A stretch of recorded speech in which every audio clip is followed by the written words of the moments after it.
اصلا ازدواج جدی نگیر دایی جان، همش یه امضاست. دیدی تو رابطه بهت خوش نگذشت، همونو طلاق بده. مگه من نکردم؟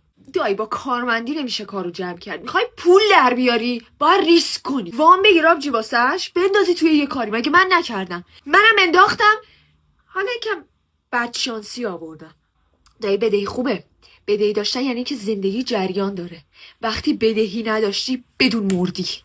زن مثل وام میمونه، اولش فکر میکنی نیازش داری دایی جون، بعدش دیگه دنبال راه فرار میگردی ازش، هی میخوای ازش فرار بکنی. از من میشنوی که دایی بزرگتم، خودتو بدبخت نکن.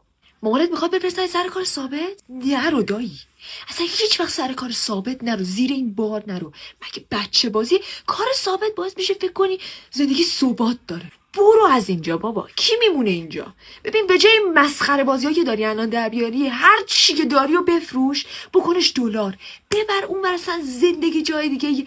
من 1-2 بار رفتم دیدم، من از تو 4 تا پیرن بیشتر پاره کردم. برو دایی جون، اینجا نمون. داری وقتتو با این مفیقات حروم میکنی ها. برو شراکت کن، رفیقتو بذار کنار. ببین چیزی که خوبه فقط شریک خوبه، شریک واسه آدم میمونه. درس چرا انقدر تو داری برای درس به خودت فشار میاری؟ مثلا این داداش من مگه نبود سال کنکورش چقدر درس خوند هیچی هم نشد؟ اگه من برگردم به سال کنکور بهراممون، میدونم چیکار کنم. میرم دورای آنلاین آلفا رو میخرم، ثبت نامش میکنم که دیگه ببین مطمئن بشم رتبهش 2 رقمه میشه، تازه آزمونم همراه باش داشت. از تجربیات من استفاده کن دایی.